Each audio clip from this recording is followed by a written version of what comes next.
Hi, welcome to my channel. I'm Steve Down and this is my guitar. If you're just joining us, this is the second episode in a study on Mule by Kenny Burrell, taken from his album Midnight Blue. There's a few other Kenny Burrell tunes that are on my channel, so be sure to check those out.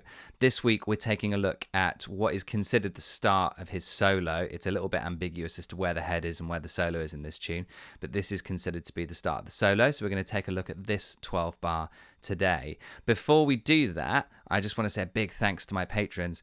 Lots of you have signed up in the last week since the first video went up, so big thanks to Gary, Joe, Luca, Elaine, Yucca, Derek, Artem, James, Alexander, Adam, and E. Dowling.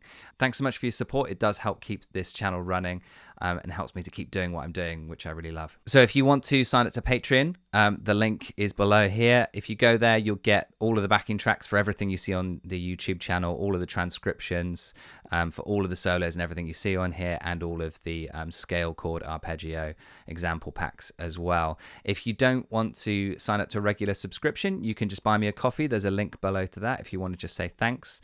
And as always, make sure you hit the like and subscribe button if you want to see more of what I do on here. And don't forget to drop a comment in the below as well. Don't forget to drop a comment below as well. It's always nice to hear from people, even if it's something that they feel like I might get wrong. And a couple of people did notice last week that I did actually put up a scale that was completely wrong. I must have had an absolute brain freeze when I was writing that scale out. Let's get cracking with today's solo, today's 12 bar. Just a quick reminder that it is a 12 bar in C, but it's not as clean cut as you might think. So let's take a look at the first 4 bars.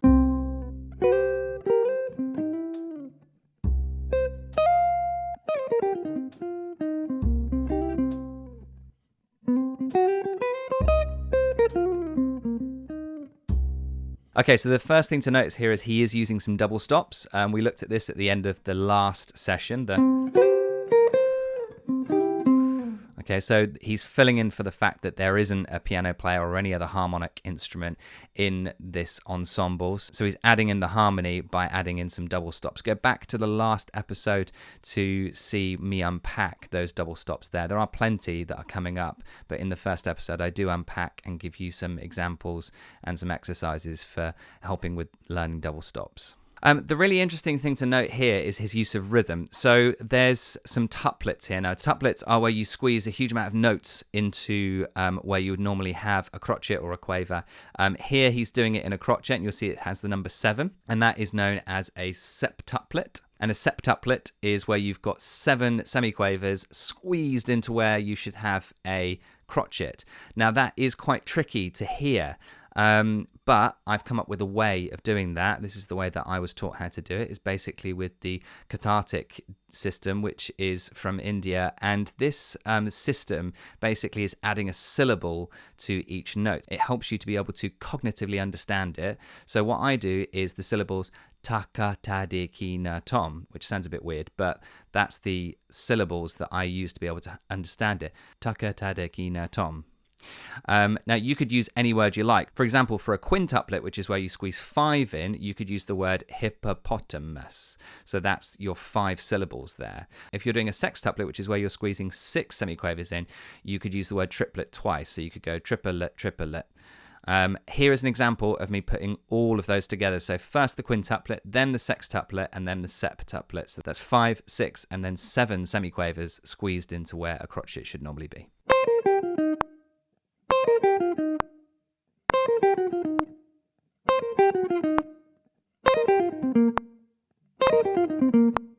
Now, what this does, this is a really useful way of basically just adding in a little bit of rhythmic flavor.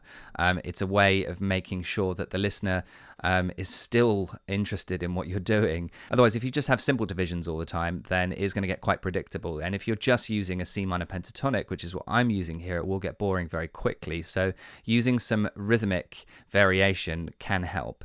So here's an example of me doing that now.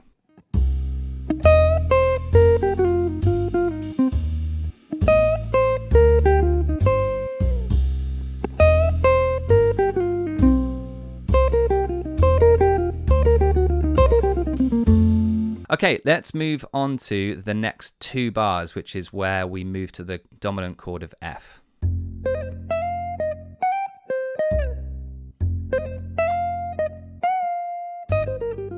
Okay, so what we see Kenny doing here is using the C minor pentatonic scale over the top of the F dominant chord. Here's the C minor pentatonic scale.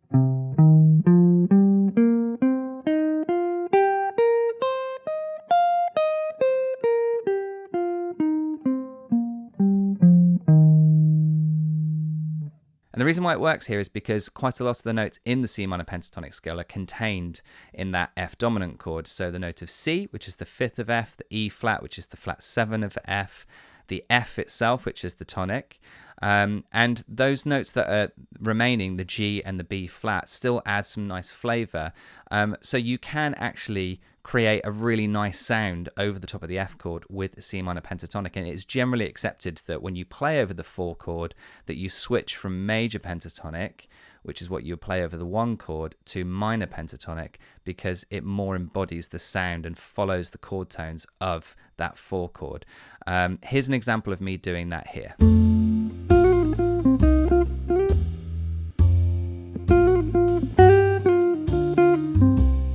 Obviously, to add to the minor pentatonic, you could add the blue note in as well and create the C minor blues scale as well.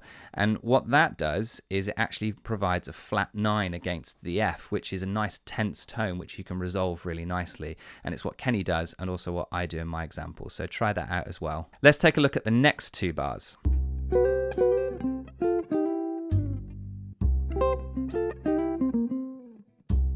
Okay, so the interesting thing, as well as him using more and more double stops, the interesting thing here is him using something called a rake. It's where you've basically got more than one note.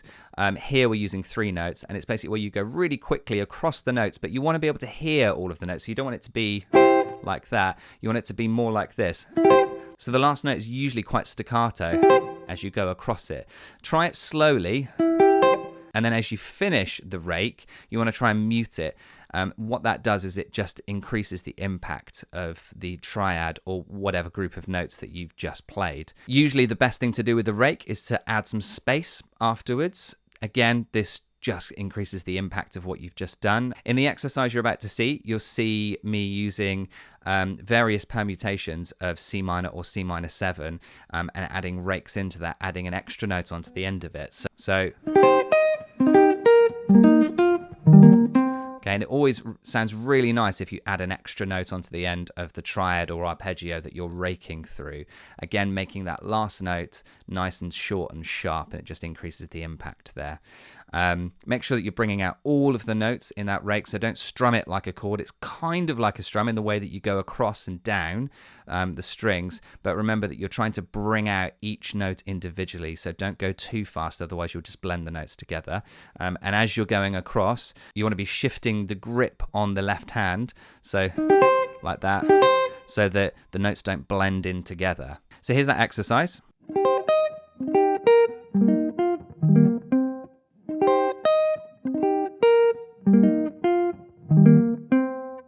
And then here's an example of me using it over these 2 bars.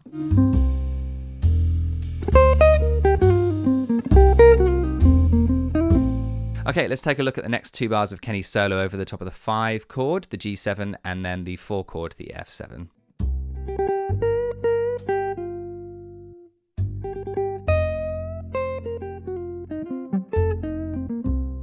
Okay, so here the interesting thing that I'm pulling out is his use of really, really quick notes in the right hand. So he's using 1 note and then playing a semiquaver and then 3 demi-semiquaver triplets. That's really hard to say. Basically, he's playing as fast as he can 4 notes just on 1. And this is a really good little technique. It does increase the impact again of what he's trying to do. He's created a lot of space just before this little group of notes, and that space creates tension, and then he's playing this really quick group of notes and then plays a lovely blues curl at the end. This particular little group of notes gets repeated twice.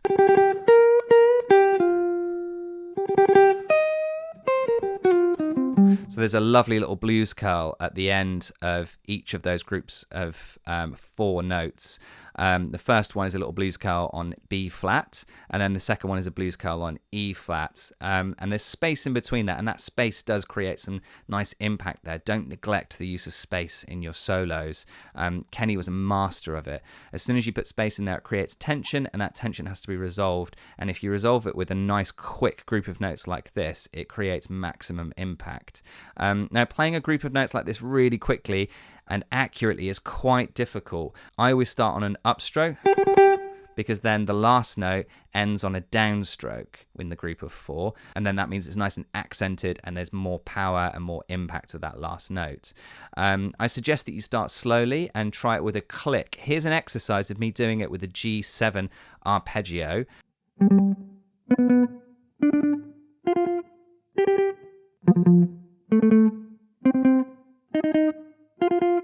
I recommend that you try the same thing. You could use it on any other arpeggio or triad or group of notes. The only reason why I'm doing it here is because there's space in between each note, and it will enable you to be able to practice your accuracy if you're playing it to a click.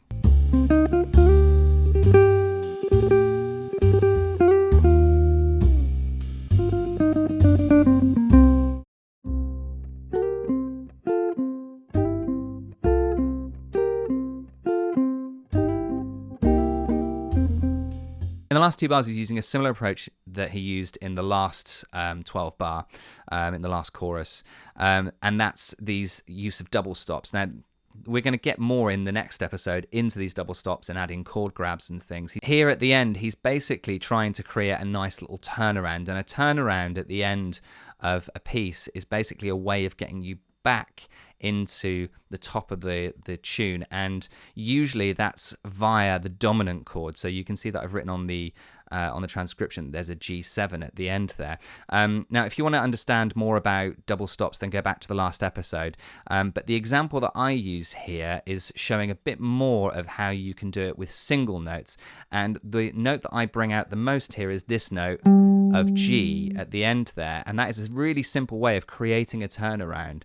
My little line that I play ends on the note of G, which creates a nice tension to send you back to the top of the head again to C, and creates that perfect cadence of 5-1. So here's the example of me doing that here.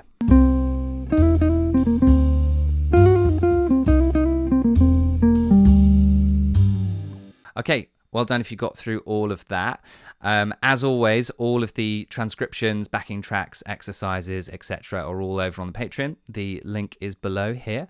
Don't forget to like and subscribe. And if I've made a mistake again, or if there's anything that you want to talk about, then drop a comment below. And apart from that, I will see you in a couple of weeks for episode 3, where things start to get even more interesting and there's far more chords that are added in than just the 1, 4, and 5. So until then, happy practicing, and I'll see you next time. Bye.